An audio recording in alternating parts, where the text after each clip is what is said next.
One. Hey everybody, Scott Jansen here. Welcome back to another 100K coaching program student interview. Today we've got the awesome Aundrea with us today. We're going to be taking a deep dive into her business. Andrea's got a really cool story. A lot of great things have been happening with her business since starting the program in a very short amount of time, which I'm really excited about to talk to her about. We're also going to find out what goals Aundrea has moving forward into the business, what her long-term or short-term goals are, what her niche is, and ultimately what she's doing to grow and scale her business. So Aundrea, thank you so much for actually joining us. Thanks for having me, Scott. Awesome. So look, as per usual, let's start from the start. Let's start even before you got into hypnotherapy. What were you doing with your life? Were you working in a corporate job? And then what made you get into hypnotherapy and coaching and things like that? Right. So I actually had left my corporate job. I had been in corporate IT for 20 years. Mm-hmm. And the last company that I was in closed down, and I spent a year laying people off and shutting off systems. And it's, yeah, so fun. The longest goodbye of my life, I think. Yeah. And there's just kind of something that switched when like you just close things down and they just turn off and just drift away.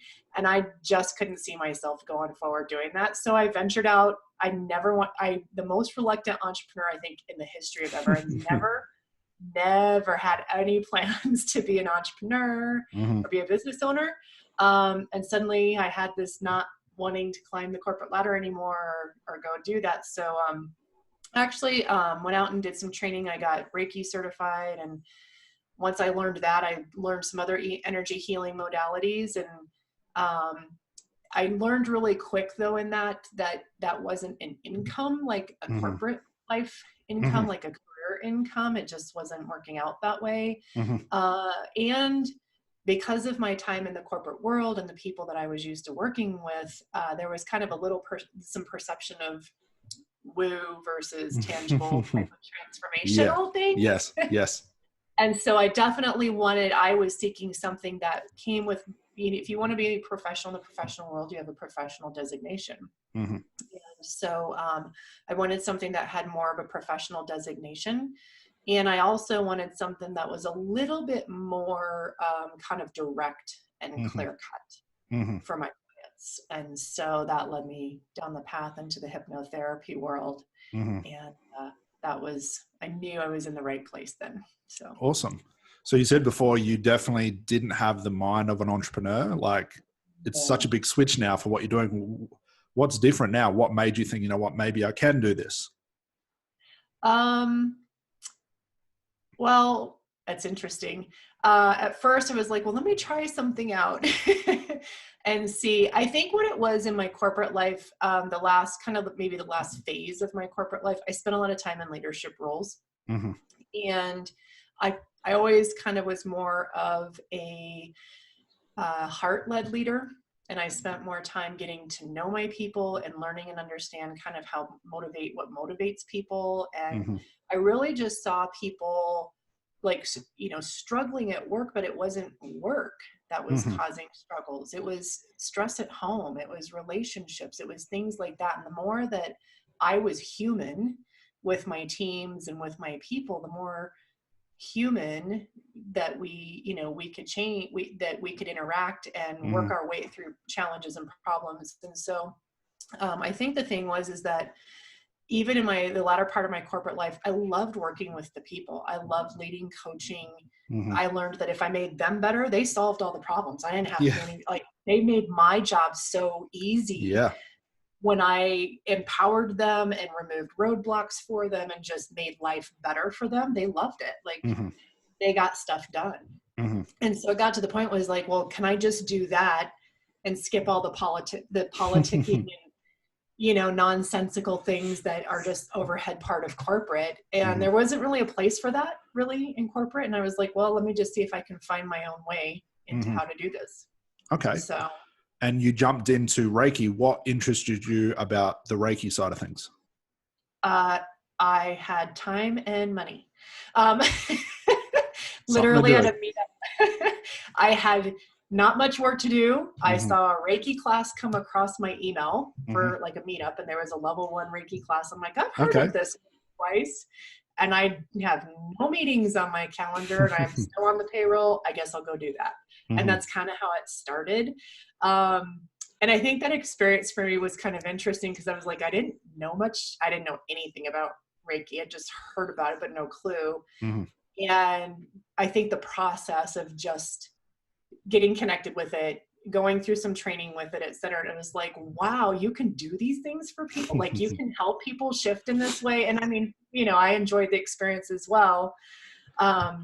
But what, you know, I'm a learner and I'm kind of like, once I learn one thing and they're like, oh, you can, you know, we'll do Reiki too, but not for 3 more months. And I'm like, well, how am I supposed to help people with like, this is like level 1. How am I supposed to help people that are coming that have deeper hurts? Yeah. You know, people come and you can just tell they have deeper hurts. There's deeper things there. And I was like, well, I can't wait 3 months. I need to keep going. So I just kind of started reaching out and looking for other things.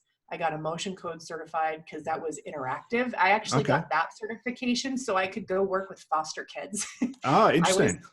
I was scheduled to go speak to a group of foster kids.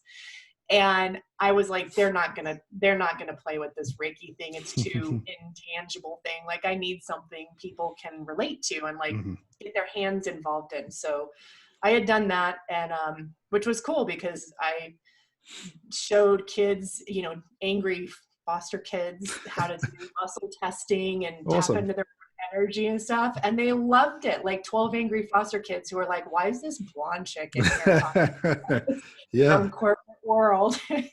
And they were engaged and interacting, and it was just like I had all these teens around me like going, this is cool, do me, show me how to do this. And it was like, okay, this works, this is fun. Awesome. That's cool. So what happened next? Wasn't enough. That was my next question. What happened next? Because I know you've got a lot of certifications. I do, yeah. So it wasn't enough. What was happening was I was using kind of emotional healing. I did some studying with Donna Eden, energy medicine. I mean, Cindy Dale, I just started, you know, digesting all kinds of, I can get a book, a webinar, and just incorporate, you know, information and start rolling with it. But what was happening was as I was working with mostly kind of professional women, career-oriented women, really kind of more working in like what I call like being heart wall space or being blocked off kind of. And I was having some really great results with clients, but what I was finding is we would do all that kind of emotional healing work and maybe start tapping into a spiritual journey, but behaviorally, like they'd stay in certain behaviors that they couldn't break, or they'd go back to work, like kind of packing emotional baggage back on. And I was like, nope, we haven't gotten there yet. There's got to be something going on up here. Yeah. And I knew there had to be something going on. The mind had to have a piece to do with it.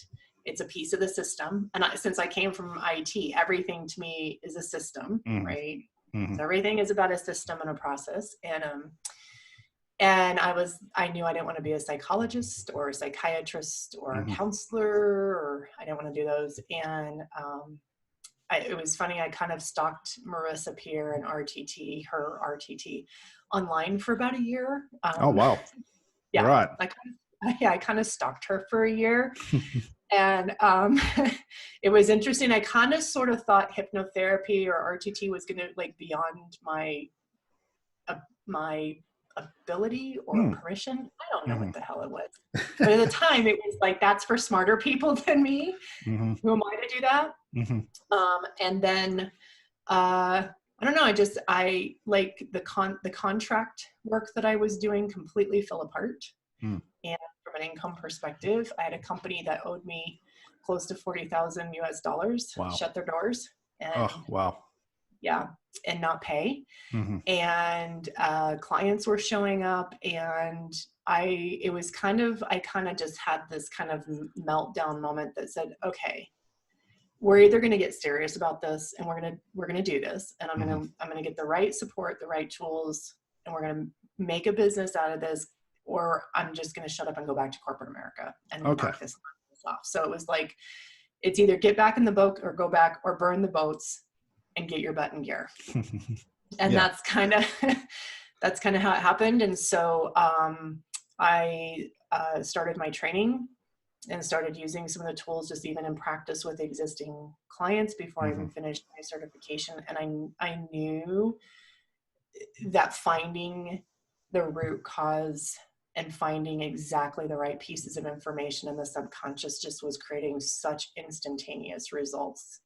Yeah. And I'm like, yep, I want more of that. And I want my clients to have, that's what we're going to start with all the time.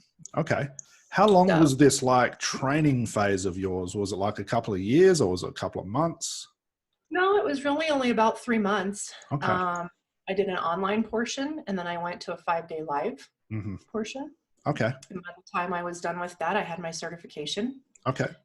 And before I went to training, I had a small network. I mean, I had not a huge network, but I did have a small network. I was out networking at women's networking groups or, business owner, entrepreneur groups, etc. So I had been out kind of building community and connections a bit.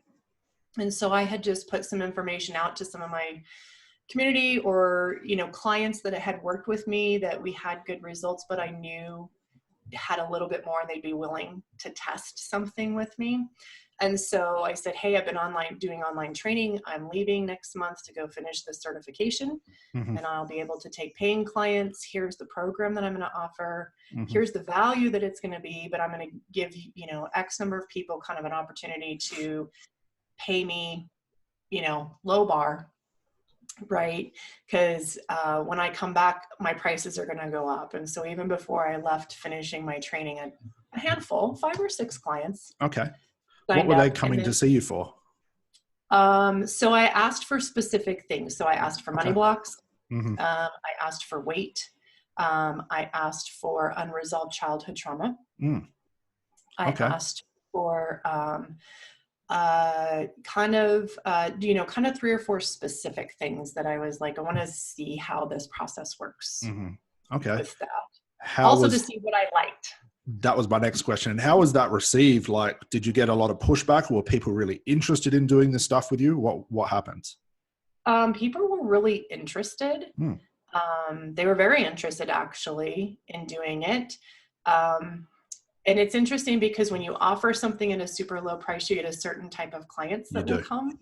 And then when you raise your prices, those clients don't come anymore. You have different, right? So it's nice because when you start really low, people will come and they will step in and they're curious and maybe if they wouldn't invest in themselves at a higher level before, after that, it gives them an opportunity to do that. And actually I've had clients that did that lower investment, came back and paid me more. Isn't that interesting? Always pay for the results. That's They said, I worked the first time and now I want to work on this. And I know you're charging more and I'll pay it. That's awesome. It was cool. It was very cool. So was that 2019 or 2018? That was 2019. And so I spent 2019. 2018 was the year of what I call catastrophic failing forward. I love it. Yes. You just, right. I hired the wrong coaches and paid a ton of money. Yeah. And then, that I did some contracting and didn't get paid the money. Yeah. What a wake up call. I mean, it was like, it really was a year of like, do you really want to do this? Yeah. Or do you want to put your boots back on and just, nobody's going to blame you if you turn around and go back. Yeah. Like, Nobody will blame you at all. Yeah. Go back to default. What was easy? Yeah. Okay. Everybody will totally get it. Yeah. So 2019, you've made that decision, I have to do this. I'm going to do it properly. So you finish your certification, you're seeing a couple of clients here or there. What happened next? How did you start to work through and think, okay, I need to make this a business? What did you do next? So I knew that in order to have a business, I needed some capital to invest in support and resources a bit. So I did get another contract role. And so I worked part-time. I worked contract IT part-time and then kind of upped my prices and got kind of more specific about how I wanted to run my business, the service offering that I wanted to offer for my clients. And so for about 4 or 5 months, I did that. I hired a coach that helped me have understand sales conversation. and how to have a sales conversation with people. Mm-hmm. Because I was out there in all these business trainings and their stuff, and they're like, in your sales conversation, and one of those trainings, I was like, okay, can I be the dummy in the room and go, what sales conversation? I've never heard of this before.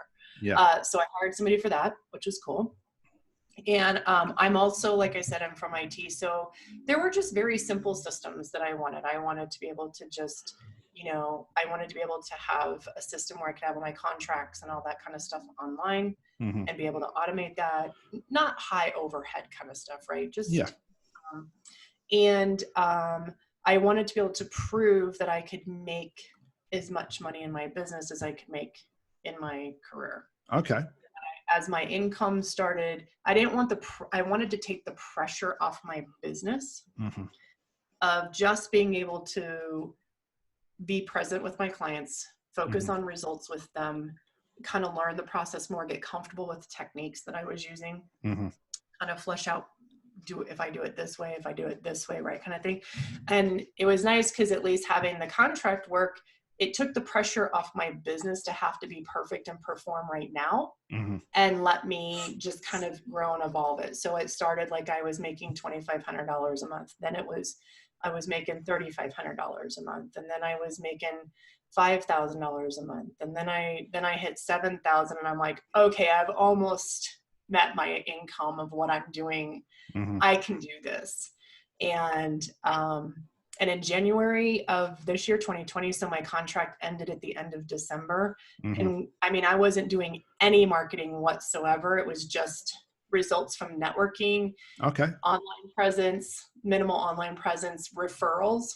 I had clients, I had a $10,000 a month accidentally.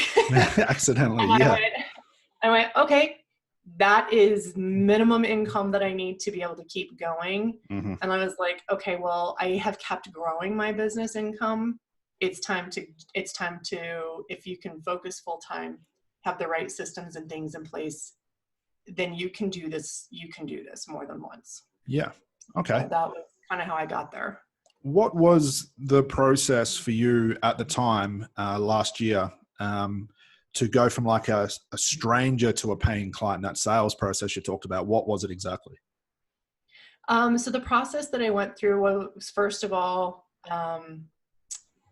kind of the same thing I did in corporate world IT, is understanding your customer's pain, right? What is their pain? What is they're struggling with? Hearing them, validating them, and offering them a solution that solves that pain. And, sharing that with them, and then, say, great, here's what I hear you're struggling with, and we can absolutely solve for that. Here's how we solve that, just kind of at a high level. Here's the process we use for solve for that. How would it feel for you to not have to carry that anymore? How would it feel to be done with that? How would it be, how would it feel to move forward? And even learning to share, like, I recently worked with a client that did XYZ, or if I had somebody, a peer that I knew had worked with somebody with a similar issue, and, kind of the shift and change. And so kind of showing them that this process can help them. And here's how I do that. Here's the price range that I work in. What sounds like the right decision for you? And just listening. And really, it was more about an invitation, if it was a fit for them, and if the timing was right. And it was really amazing how it was an easy yes for people, or no. And awesome. The ones who said no is like, okay, sure, no problem. Like, I'm going to ask a few questions, but I'm not here to sell you through your objections and this and that. By this point, you're either in or you're not. Yeah. Gotcha. Kind of thing. Right. Yeah. And so, yeah, so that became, once I became really comfortable with that, it wasn't even a sales conversation. People were coming to me. They're like, okay, I need to know what you do, because so-and-so is happy and confident and like has stopped drinking and is killing it in their business, making, $5,000-$10,000 more. What did you do for them? Because I want that. And so sometimes people were coming to me already telling me that whatever you do is awesome. Tell me what you want. Where do I sign? Awesome. So that's kind of how that process worked. And so it wasn't even really about sales. And once I got that down, I was like, well, shoot, I just have to have more people to talk to. Okay. So you had your $10,000 month, which is always a good feeling, I think. What happened next? So that's in January, was it, that you had your 10,000? Okay. What happened next? What made you think, okay, I've just done 10,000. I can just repeat that same thing. Why did you need to get extra help? Because it took a lot of time to go farm those clients for that $10,000 month. Okay. It took a lot of time. Okay. As in, and I didn't what have exactly? that time every month. Like, yeah. Okay. Because if you're spending that much time to find clients, and then you get an influence, it was a balance. It was out of balance. And I was like, well, I can't take 3 more months to get another $10,000 a month or find that many clients. That's not going to work. I'm with you. Okay. Yeah. So literally it would take like 2 or 3 months just to make a $10,000 month, and you need another 2 or 3 months to repeat it. Yeah. Okay. So what happened? Like, what happened? Yeah, I'm definitely not going to do that. There's an easier way. What happened next? How did you, or when you were experiencing that and you realized, coming from a systems background, this is really awesome. Like, seeing that it was going to take you another couple of months just to reach 10 again, what was the pain exactly that you were feeling to make you think something has to change? The pain was that there were too many coaches in the market. There were too many marketers in the market. There's just a lot of noise in the market. A lot of people, I can teach you, I can show you, I can this, I can that. And I'd already been through a number of those kind of people. And the pain is how to structure my time, what activities to do, etc., to have a system running in place. Because I felt like every day I was starting from zero. Right? Am I going to go networking today? What am I doing today? Right? And in the corporate world, especially in IT, like, we have a rhythm of business, like, you start with your goals at the beginning of like, you just have a pattern and a path of working and operating. And I didn't have that at all. And I was like, okay, if I'm going to have a business, I want that. And I don't want this class on Facebook ads. And I don't want crap. I want a system and a process that works, that I can work within, that doesn't take me 6 months to do that. Like, I didn't have time for that. And I didn't need a coach. I needed, like, I wasn't looking for a coach, like a mindset or a belief or this or that coach. It was more of a coach, like a Scott, but that's here's the process, here's the steps, here's what you do, et cetera. Because being a project manager originally, if I have a plan and a path, I know how to do that. And I know how to, if this isn't working for me, it's like, oh, I know how to work my way through that though. But if I kind of have a plan and a path, I'm like, oh, well, I can do that. That's easy. But it just was too vague and too unclear. Okay. There was too much noise in the market. Everybody was absolutely 6-figure business, this and that, but not in this business. Yes. This is a different business. Yeah, absolutely. What were you looking for exactly? Like, because usually when we go to find a course or to extend our knowledge, we say, okay, I think I need this in my life or my business. I'm going to go find a course or some knowledge on that thing specifically. Where did you start looking?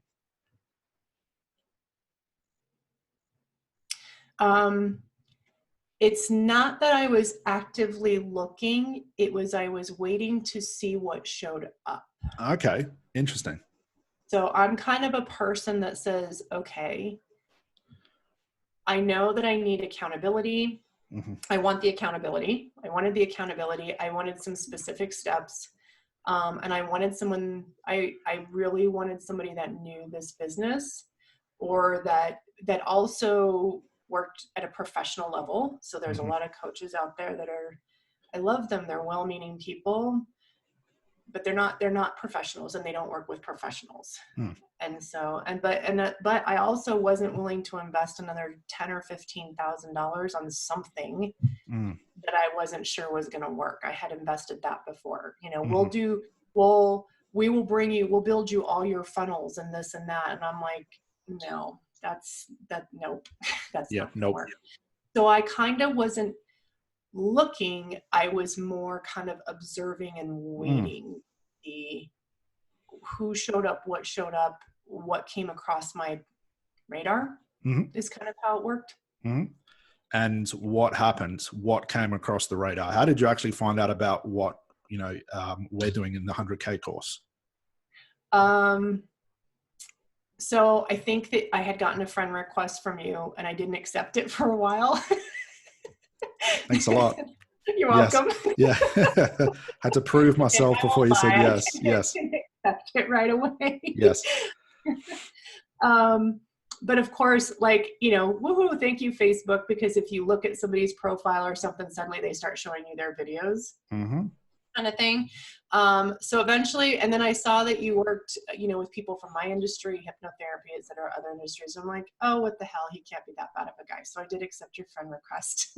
Thank you very much. And the process began. Yes. The process began.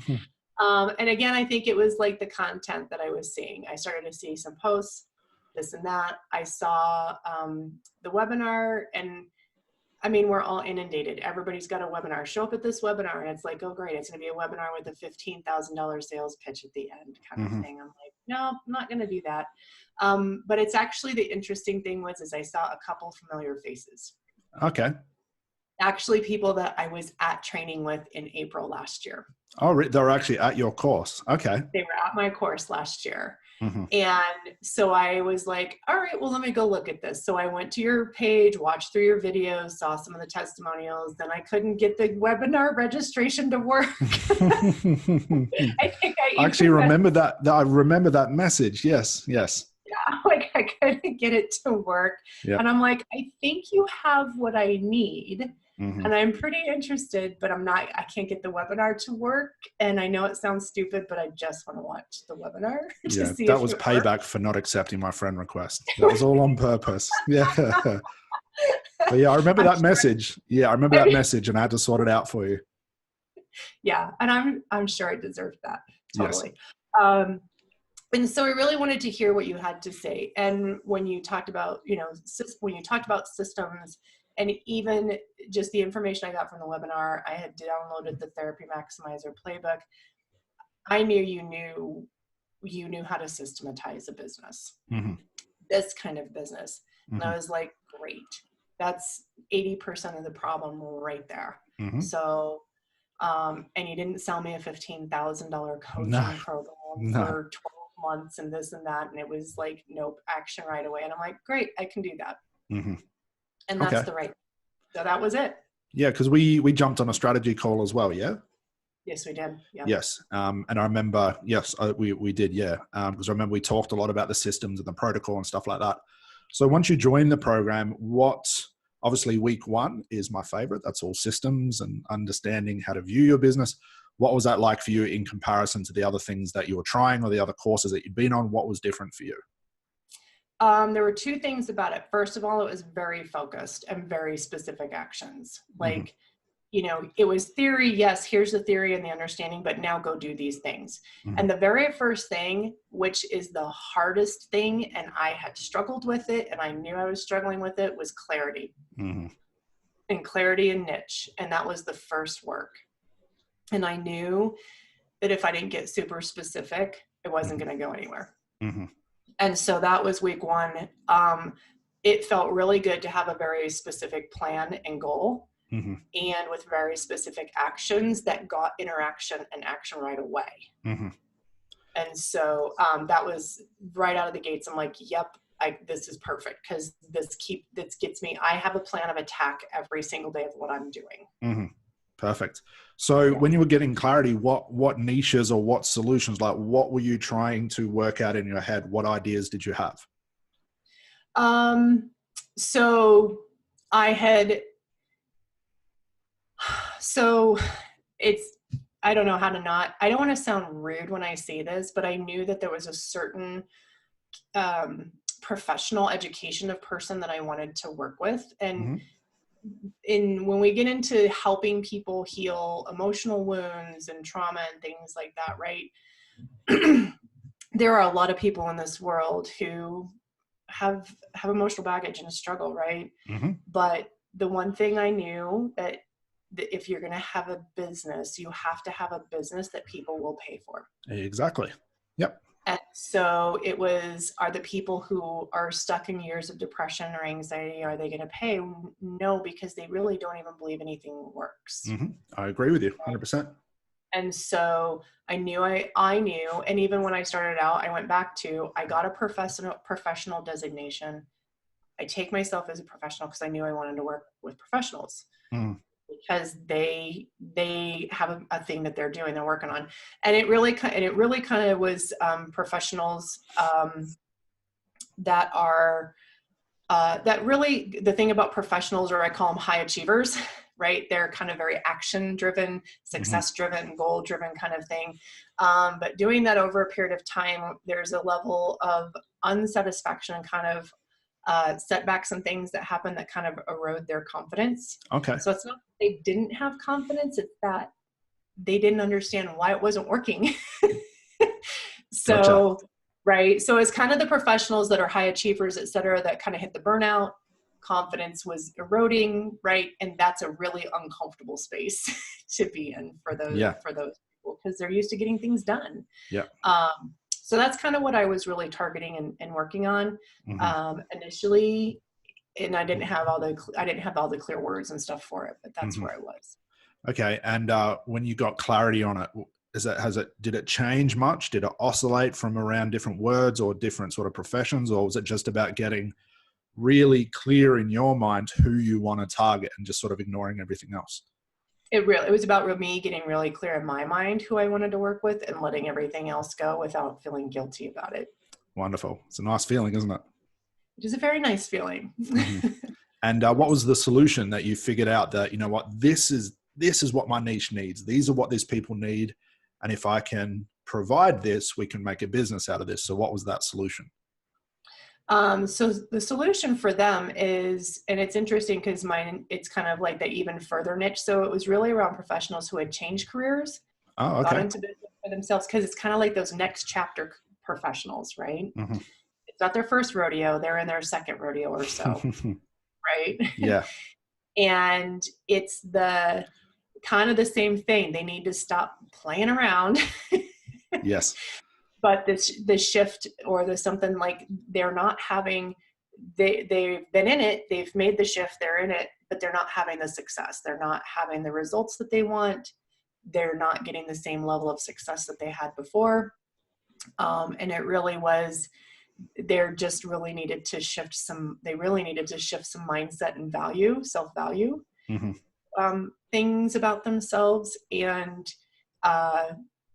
And typically there were some personal things and career things. So being able to work on, say, great, let's get the career things worked out. And then also let's help the personal relationships. Because most of them have families, married, divorced, next relationships, that kind of thing. And it really was that kind of putting to bed crap from the past that they hadn't really put to bed, but we don't really talk about it either. Of course. Yeah, of course. Yes. We don't really talk about it because I'm a professional and I'm working through, I'm out in the world and I'm successful. I don't have issues, right? Yes. But it really was working with them to put behind all the things that created all the insecurities that they had originally, they thought they had overcome, that hadn't really overcome, and finally putting them behind and getting them to move forward and really make those next steps forward. Awesome. So getting crystal clear on that, we've got a defined solution, we've got a defined niche. What happened next? Because obviously that's what we do in week 1 of the program. We basically build your product, this thing that you're going to be known for. What happened next? I got all new clients. I just got a whole new influx of all new clients that came ready to do their work. Wonderful. And and well, so not only the clarity in the client, but the other piece that I forgot about that was so important was method of service, minimal operating, right? Minimum MOS. MOS, dealing with, one product, one price, one delivery. Man, that just flew. Like it. Suddenly a whole new set of clients showed up, and here was the program. Here's how I do it. Here's the package price. And I had back-to-back $4,500 weeks, just like boom, awesome. Boom, just quick as can be. Awesome. And the clients that came were quality clients. They were invested. They were invested in themselves. they have done the best work on themselves. I think, everybody thinks that we have magic tools that we do Yeah. just guide them to Yes. their own things. Yes, that's it. Everybody thinks we have these magic things, but Yes. and it was awesome because I could tell my clients, you'll get out of this what you put into it. Wonderful. You have total control. I'm really just a tour guide to help lead you and guide you through this process. But if you want it to work, Gotta do the work. You got to do the work. And that just really changed things. And it was like, even those clients started sending me like friends or family, et cetera, right away and say, okay, we're going to do this. Yeah. This works. We're doing this. Yeah. So it's kind of cool. That's awesome. So before MOS, for the minimum optimum service, so having just like the least amount of time to work with your clients to give them the biggest result, how were you selling your service? Was it hours, sessions? Was it that sort of old model, or what were you doing? I did have a package model because I had last year realized that selling sessions was going to drive me insane. It was like trying to stack a chiropractor's office with, yeah. And I was like, nope, that's not going to work. And I did learn from my clients. Your clients tell you what they want, right? They tell you what is valuable to them. And it was interesting. It wasn't just in the session. It was really the change they were experiencing after that for like about 30 days or so. It's kind of like they wanted this place to check in and say, am I doing this right? Is this supposed to be happening, kind of thing? And so I had gotten a little bit of guidance and tidbit information last year that said, hey, offer packages, right? Offer a session for the, hypnotherapy, but then offer the follow-up mentoring support because people really like that. And so I had put that in play and it worked and people do like it. But how I was doing it is I was offering like a 30-day or a 90-day. It was kind of low level, higher level. Yes. When I started in week one of the things that I did is I went back and looked at all the clients I worked with over the last year and just kind of started looking at the data, right? Age, issues, career, common patterns, right? What came up, what came up out of sessions, this and that, and kind of common things. And it was interesting. The ones that kind of only did like one session with the support wished they had done more. And the ones who did 3 really weren't, it was too much. And so it came up with a great, easy kind of 6-8 week process because that kind of was the right fit. And then they were really ready to go on and move on and move forward. Yeah. So a big difference from 90 days. Huge difference. Yeah. Huge difference. That's awesome. Yeah. And it was easier to communicate. It was easier to get people to understand and get their heads wrapped around. Yeah. Right. And it wasn't too long. People don't want 90 days, 6 months, 12 months. They're like, just get it done. Just get it done. Let's get it done so I can go live my life. That's it. That's what we're saying. Yeah, that's what we're selling. Yeah, you sell that MOS. So when you hit the 10,000 in 2 weeks, so 2 back-to-back $4,500 weeks, what was that like? Was that like a sigh of relief? Like, wow, this is working. What was going through your mind? Fun. A lot of fun. Yeah. Right. A heck of a lot of fun. Consult calls became a lot more fun. And right. Well, and then all the work becomes fun because you're like, yeah, this works, right? Your belief in yourself, your belief in the process starts getting in and like, this is fun. And my job is fun. And then, the clients, like I said, the quality of clients was amazing and it made the work fun, a lot more fun. And even just the interaction and follow up with the clients in terms of their change and stuff, it just up-leveled everything significantly. That's awesome. So if you compare what you were doing last year to now, especially with the system side of thing, are you noticing that it's like, it's easy to control, it's easy to maintain, there's not as many moving parts, it's not confusing? Are you noticing that now? Very much so. And if things are slow, I'm like, okay, that's on me. Right. Because here's the 5 things I need to do every day. Right. If I'm not doing those things, it's not, and then it's not happening. So it's almost a sense of control, of influence instead of this grasping, right? Instead of feeling like you're grasping at straws, it's sit your butt down and get the damn work done. Yeah. in Just do comparison, it. in comparison to like waking up and going, what should I do today? Should I network? Should I do a podcast? Should I do this? Should I do that? Now you've got no choice. You've got what you need to do. And like you said, it's up to you to do it. And if you don't, that's on you, not the grasping at straws thing. Right. Yeah. Nobody else's fault but my own now. Mm-hmm. And I'm in charge and I'm the boss and it's my business. Mm-hmm. Take control of it. Take control of it. And Yeah. it's easier to manage. Like it's clear because I know the places where I'm going to be, the things that I'm doing, the steps that I'm taking. Mm-hmm. And it's like, if there's not stuff going on, it's like, yeah, get back on your schedule. Stop screwing around. Mm-hmm. Let's get to work, focus, Mm-hmm. and keep going. Start building up those fractals. Start building out the fractals, right? Did you put your post on link? Did you put your video on YouTube? Mm-hmm. Did you put it on LinkedIn, right? You Mm. sent your messages.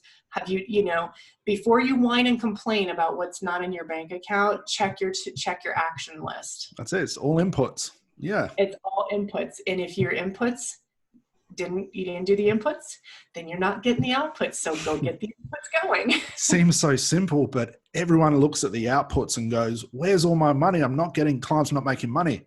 But I'm going to ignore I've done nothing in my business for a whole week. This should just come to me because I've got the best results in the industry. No, inputs comes first.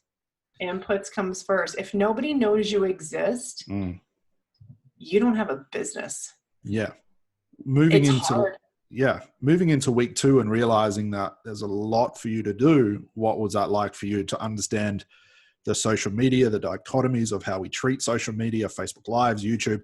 What was that like for you moving into that? Probably because you weren't doing any of that stuff before, or not a lot of social media, like you said. What was it like to now get full control over your marketing as well? Right. It was definitely a different mindset. It's not that I wasn't doing social media. I just wasn't doing it for this intention and purpose. Mm-hmm. Right. It was kind of, but not all in, right. Mm-hmm. It was toying around and this and that. So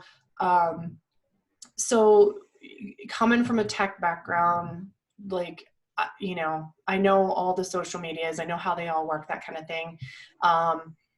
It was a lot of work. I'm not going to lie, even for someone like me, it was a lot of work. Like I heads down, get to work, get through these steps, one thing at a time, like do it. And at times the voice creeps up and it's like, why am I doing this again? Like, sure, this is going to work. Like, okay, shut up. Don't think, just work. Right. Just stop thinking. Right? Yep. Just stop thinking, just keep doing, kind of thing.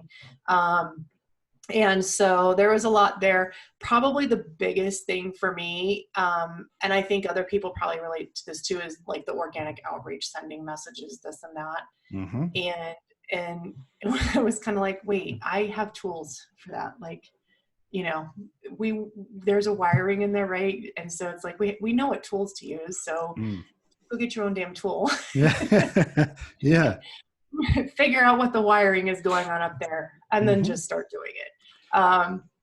And so, it was one of those things that was just like, okay, it's a little bit of work. It was a little bit of overwhelm, and it was just like, but no, I committed to doing it, and we're going to make it, and we're just going to just start doing it and just start. And that's how it kind of went. So it made sense. It was so much easier though. Just knowing how the pieces were connected. And the coolest thing was knowing that that everybody was being driven to the same thing. That's by design. That's by design, right? So that's the biggest thing with marketing and having this lead page and that thing. And it's like, you got 55 years scattered everywhere. Yeah. And this process was so cool because it doesn't, everything leads to a thing. And a thing is this conversation of, you're in this pain. Here is the process and service that solves that. Here's the price. Does it fit or not? And that makes it really simple. Even if people refer me, I still put them in the same process. Here's my strategy call link. It's the same process with everybody. I have the same conversation. I follow the same rhythm. I follow the same path. Like, it's just rinse and repeat and rinse and repeat and rinse and repeat. That's it. That's no control. Thinking. No thinking. is control. That's a system. A system works without anyone having to influence it. Once it goes, it goes. It's your job just every morning to press start on that system, and just, it's going to be like groundhog every day. But yeah, you're right. You know, everyone talks about that organic outreach, and it is one of the toughest things to do. But it's such a short-term, quick strategy that if someone says, yes, hell yes, I want to jump on a call, it makes those butterflies and that anxiety go away pretty quickly. But it, like you said, it's a lot of work. I think business owners in general, I did as well, we underestimate how big or how much work a business, how much work you have to do to grow the business to a certain extent. Now you're at a level where you're going to be doing $10,000 months every month. Wait till we get to 20 and 30 and 40. We have to keep growing that system. And it's not that we add more complexity. We just refine everything you do. So even taking your close rate from, let's say 70% to 80%, your income goes up. Yep. Every 10 organic outreach messages you do, in the past you got 5 responses. Now you're getting 8 responses. And again, income grows. So like you said, it's like a learning phase you're going through, and it's going to take, it takes some time to get it right to the point where you do a Facebook Live and it books out your whole entire calendar worth of clients. Yep. It's what's in store. That's what's coming if you stick to it, if you keep pushing that system. Yep. Yeah. So what are you working on? Go ahead. I'm looking forward to that next. So now it's really kind of, I feel like I'm in the refining piece about, right. And it's funny because even when we do the first niche and you say we kind of come back and refine it, it's even like after 5 or 6 clients, it's like, oh, let me refine this language. Yep. Just a little bit. Right. And it's interesting because even what happened organically, and I don't even know how it happened, is I went from working with 80% women, 20% men, that my business has almost flipped. Wow. And I'm working with probably 70% men and 30% women. Yeah. And why do you think that is? So what I think that men like about this process is it's solution oriented. And we're offering results for a solution for right now. It's not that I don't care, but I don't really care about all the problems in your life. All I care about is the one problem you want to solve. Brilliant. And we get right to work. We work on root cause right now, right away. You know what it is, and you feel and know that change in 7 to 10 days, no matter what else is going on. And so, and I think men like that, right? I worked in IT for 20 years. There's a lot of times where I was the only female in the room. Yeah, you learn a lot. I learned a lot. Yeah. Right. I learned a lot. And I think, men can relate quite a bit too. They like the relating to, upgrading your program, right? Finding the root cause in your mainframe, changing your programming, this and that. And I think language like that, they relate to. Where women, we use a different language. We do. We're kind of, we want to be heard and share our problems and feel like other people feel like we do. We spend more time in our feeling space, and men are like, you're going to get in there and fix that. Awesome. Let's get after that. Let's do it. In fact, Go for it. one of my male clients was awesome. After his hypnotherapy session, he goes, you got to the root of something in 2 hours that I worked with a therapist for 2 years and never got to. Wow. Isn't that awesome? I'm like, then I'm on it. Yes. Then we're doing it right. Yeah. And I'm like, great. How does that feel to be like over, done? He goes, I'll tell you next week. I'm like, no. That's what happens. Like I said, that's kind of the part afterwards, like 7 days afterwards, 14 days afterwards. It's the other changes and things that happen that they're like, I didn't realize this was going to happen. Like, I'm not doing this. I'm not doing that. All these other little things. And instead of working on all their problems, it's just, what's the biggest pain in your life right now? And if that's the biggest pain in your life, let's just solve for that. Who cares about all the other pains in life? Yeah. All of those things are going to be taken care of as an aggregate to the big one anyway. Exactly. And they like the root cause. They like getting to the issue. They don't want to mess around with it. And it's interesting because men do talk. If you let them, they will. Oh yeah. If you let them, they will. And so it's interesting. They'll be like, somebody will be like, dude, you're, you got some confidence going and stuff. And they're like, what do you do? And they're like, you just need to go call my girl. And that, so, all of that comes from, getting it so clearly defined on your niche, but also getting so clearly defined on a solution. So you know what to head for. They know what to head for. If the solution you're selling is vague, for one reason, you won't be able to sell it because people won't know what they're getting. And two, if they do buy it, where are you taking them? If the solution is like, at the end of it, you'll just feel better. Like, what the hell does that mean? We want to get so clearly defined, and especially for men, I agree with you. We want that, and that. And if you can give me all these things, bang, I'm in it. No second thought. Let's do this. Yeah. And if you tell me it's going to do these things, I expect it to do these things. That's the next one. Yeah. That's the next one, right? Yeah. And kind of work that way. If you tell me this is going to do this, this, and this, I expect it to do this, this, and this. Well, that's easy to deliver on. That's not difficult to deliver on at all. Yeah. That's, and it defeats the purpose. When I talk to therapists and coaches and I say, what's the solution? And they say, well, I give my client whatever solution they want. You can't sell that because it's so vague. How can you sell that repetitively in a system? Remember, system just supposed to do. Every time you've got to get to the end of the call, on a strategy call, and they say, well, what am I going to get? Well, you'll sort of get it. You've already lost it. Yeah. I can imagine why these. Yeah. Yeah. It has to be clear. It has to be to the point. And even the female clients that have come, it's interesting. They're kind of at that higher level. They're, they're either have been business professionals and they're in a next career, or, they're motivated. They're like at the point, like, I'm done messing around. I want results. I know that I'm the reason I'm holding myself back, and I'm tired of it. I don't know what else to do. I obviously can't see it. Like, whatever it is, I just need to know, because then I'll change it. Right. And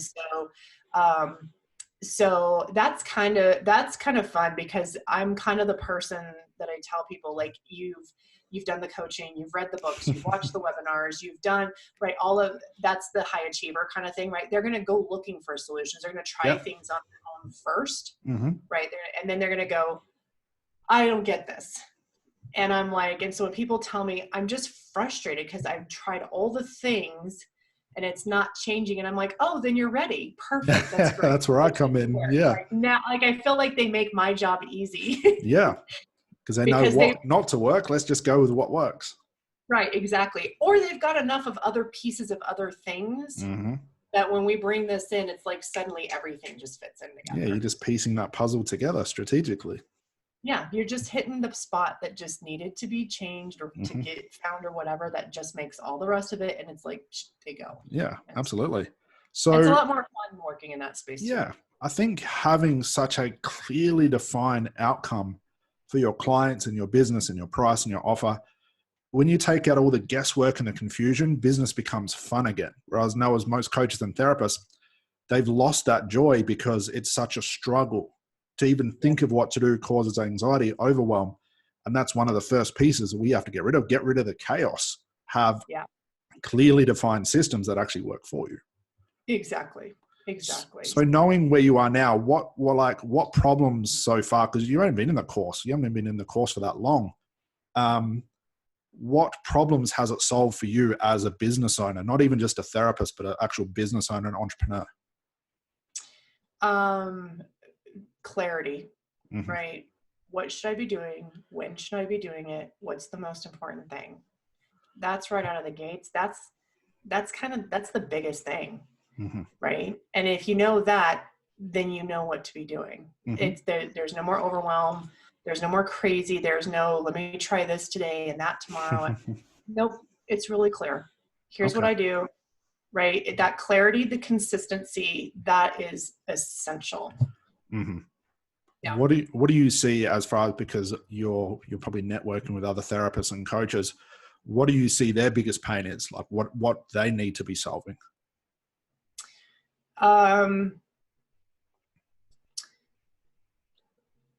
For their business or for their clients? All of it. All of it. Yeah. It's kind of interesting. It's the same thing. I've talked to coaches and I'm like, so what do you do?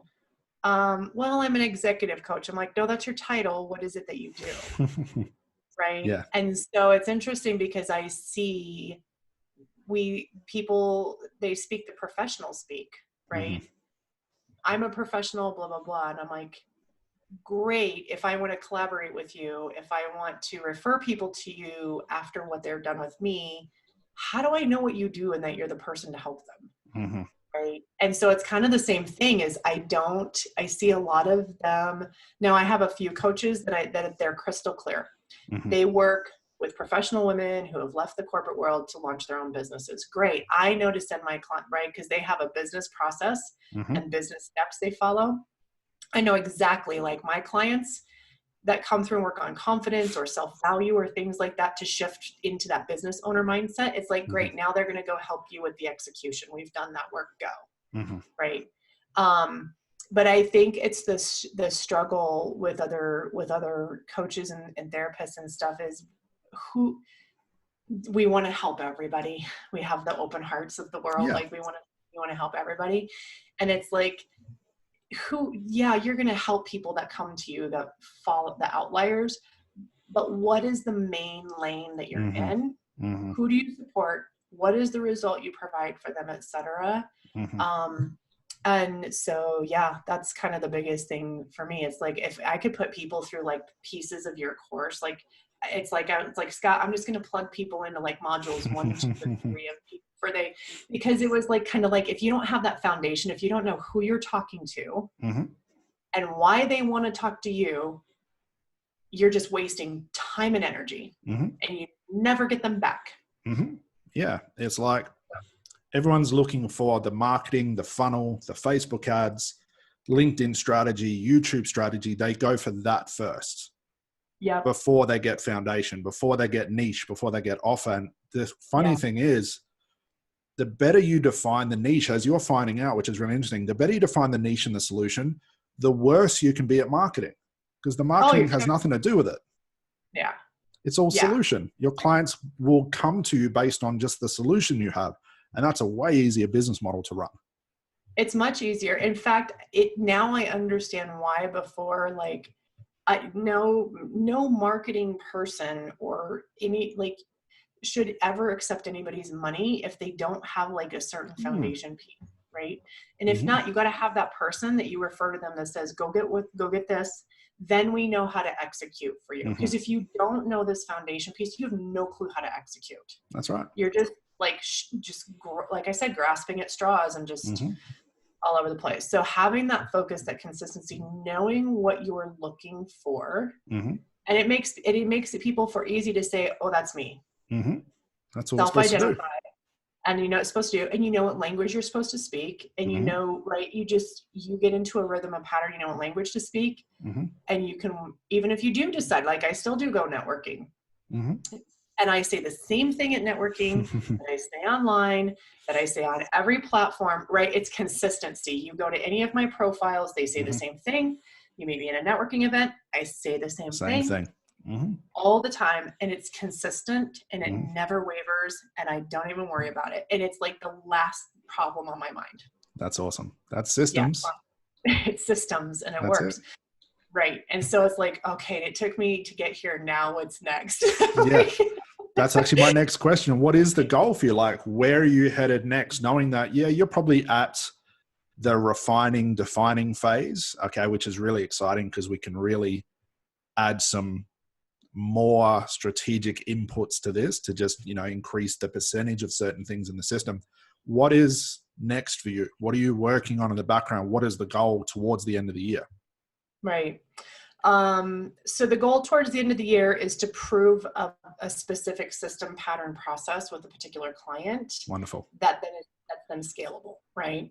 So that's either grouping or being able to take pieces of, like, there are things I'm even learning right now for my clients that I could put in videos to give them access to instead of me saying it over and over. There you go. Wonderful. Every week, right? So what are other little things that I'm doing with every single person that I can automate or put Mm-hmm. into another type of system step that does it for me. Mm-hmm. They still get the benefit. They're still getting my support, but where can I be hands off Mm-hmm. in places? Mm-hmm. I think part of it is like the proof and consistency. The goal is about 16 to 20 grand. That's kind of like, if I can run and repeat that, Mm-hmm. I keep saying, if I can just do this for 3 months and then I do it, and I'm like, oh shit, I'm like, shit, no, I gotta do it, right? Yep, now you can do it. But it's kind of that piece of like, well, now it's to the point where I'm getting the right clients and going through the same process. Now I'm learning like, okay, where is it that I can hands off, Mm-hmm. right? And still provide the value for my clients, that they're supported Mm-hmm. through this journey process. And then at what point have I proved a particular problem solution Mm-hmm. for a niche that I could put and then put into like a group program, Mm-hmm. or more of a self-service, maybe level 1 self-service kind of thing that would be easy to put together. So it's kind of more because there's only so many office hours I can work a week Mm-hmm. in a month. And then go from there. Yeah. And so that's kind of next. Part of me feels like once I do this, I feel like I'm the person that goes back and helps some of the therapists and other coaches and stuff, Yep. and says, hey, let me teach you how to do this. Wonderful. Kind of thing, because there's an easier way, and let's do this for you. Because there's others people out there that have really awesome services and value to add, Mm-hmm. that, deserve to have that process too. So absolutely. We'll kind of see where that goes. But yeah, I definitely want to be, I would want my one-on-one time to be kind of more premium, mm-hmm. and kind of shift that time exchange model towards the end of the year. That's what happens. So what will happen is everyone will reach a bottleneck of time. You're only so many office hours. We can only distribute that 80-20 rule so far. We can only, stretch it and leech it in certain positions. And that usually happens at about 10 to 20 grand a month. So that's something to look forward to. And then what we do, like you said, we take your proof of concept, we turn it into something that's more automated. So we can automate the sales, you can automate the breakthroughs your clients have. And it's sort of like what we do. Like, I'm just there for support. I'm there just to make sure that, you're heading in the right direction. I'm there to, help you ignore all the other distractions. But when you automate that part, your clients will get better results because they can work on themselves. And absolutely, your face-to-face, which is, let's say, $2,500, now becomes premium service at $5,000, $7,500, $10,000. And you'll find clients will actually want that as part of the program. They'll actually ask you for that time. But even if they don't, you've automated the part that's bringing you money. You automate the sales, you control that. So you can sleep at night and make money.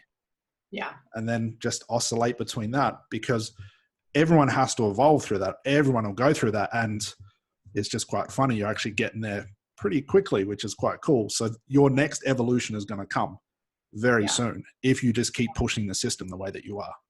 Yeah. Well, awesome. There's no reason to stop. Like, that's it. Why stop? That's it. Don't fix what's broke. Don't fix what's not broken. Just keep going. That's it. Don't screw with the pipe. If the pipe is feeding you food, don't screw with the pipe. That's right. Just wonderful. Keep feeding the pipe and just keep going. It. Keep collecting that food. Absolutely. Keep so fun. What has been the biggest aha moment for you so far, and what words of advice would you have for therapists that have maybe been in your position before, trying to break into their business, trying to get it moving forward? What would you say? The biggest thing is realizing that you own a business. There's a service. The therapy is the tool. Yes. It's not the business. It's just the tool. It's just a service. If you changed therapy, if you changed whatever, your business doesn't have to change, right? If you do the foundational pieces of business ownership, and also get clear, what's the intention for your business, right? Is your intention for the business to be a 6-figure business owner? Then you have to act and think like a 6-figure business owner, right? And I think the thing is that what's been awesome is in doing this, I have the opportunity, right? If somebody comes in or I get referred, like a teenager or something like that, that doesn't fit this, I can say, yeah, no worries, right? I can do this work. And I don't put them through that pipe, right? I can give, but I can give my passion time when I want to, without the pressure of, oh my God, how am I going to keep my business going and pay my bills and feed my family and that kind of stuff. So it's take yourself seriously, because it is a business. It is, you are here to serve, you are here, but you're also here to what kind of earning, what kind of living do you want to earn? Right. And just get clear on that, and then build a process and et cetera that fits that. Right. There might be people that are happy with like 7 to 10 grand a month. Like that might be the most they want to do, and they're comfortable in that place. Great. Do that. Rinse and repeat, run that. Because we get caught between the, here's my purpose and passion in life versus I want to be a business owner and make money and have time freedom. Right. And so we kind of get that mix, and it's like, get your business going and be a business, and you'll get going, and it gives you that freedom to just show up in your purpose and your passion in different ways without expectation of monetizing it. Right. Kind of like last year when I did the contracting work and worked on my business, I took the pressure off my business and allowed it to organically grow and move forward. And right. And so if you take that pressure off of it, it just allows it to move in the direction it's going to. And then you'll know where to go. Yeah. And then you go, great, I'm going to move it forward in that way. But we get kind of like, I need to do this, and this is the only way. Yeah. I think, that mindset is the biggest one. Like, we're therapists, we're coaches. I am too, but you're a business owner with equally more proportions or even more than the therapist or coach. So you have to take that therapy hat off. You have to become an entrepreneur, business owner, someone who loves systems and sales and marketing. Because if you don't, like you said, you're forever grabbing straws like, God, I hope a client comes in today. I need to pay my bills, rather than where you are. We don't worry about that. It's okay. How can I level up in the business? What new systems, what new things can I do to get even further ahead? And that's a big difference, especially for your own sanity as well. Right. Well, it's almost being like, you got to shift out of just being the doer role to being the strategizer role. And you've got to make that shift, because if you can't get there, you're going to struggle. Like, just go get a job with someone, go get a therapist job in a clinic or something, right? If you just want to be the doer of the service, that's okay. Yeah. Go work for somewhere else. Yeah. That's okay. There's nothing wrong with that. Right. It takes the pressure off, but you can't be the doer. You got to come up a level, and you've got to see the strategy in the bigger picture and detach from the only value I have is the doer. Because if you have nobody to do it for, there's no value there anyway. That's right. And you're in the same place. Yeah. You're in the same place. So do you want to be a business owner? And that's kind of like the biggest mindset shift, right? Nope. You run a business, and a business owner does the things to get the business running. The doing just becomes just a small piece of it. Yeah. It's the 80-20 rule. Yeah. The 80-20 rule. And so, and that's even the same thing for people like leaving corporate and going into business, right? I was a doer. I had a job, and I got paid to provide this value because my title gave me expertise, right? And now it's like, no, you're out there selling your expertise every day. You got to sell you're selling yourself every single day. Just get over it, get comfortable with it, love it, embrace it, and do it. Just do it. Get over it. Yeah. I love that. Get over it and do it, because nobody cares just because you have a business name and a business card. They don't care. No, they want to know. What is your expertise? You have to sell yourself to the whole world every single day. So just wake up every morning and say, my job today is to sell myself to the world, and just smile and move on. And if you're having a shitty day, don't go selling yourself to the world. That's right. Stick to the plan. To yourself. Stick to the plan. Absolutely. So do the behind the scenes things that day. Don't go out selling. That's it. Yeah. Turn off social media. Yeah. Don't get on there. Turn off the camera. Love it. Click it. Yeah. So for the last question, last words of advice, knowing that a lot of therapists and coaches are going to watch this, what's some words of advice or words of wisdom, knowing where you are now, that they need to hear? So first of all, this has been hands down one of the best programs I've ever invested in my life. Totally worth the value. You should probably charge us more, Scott. Everyone says that. I think I might do that. You might need to do that. I'm not saying.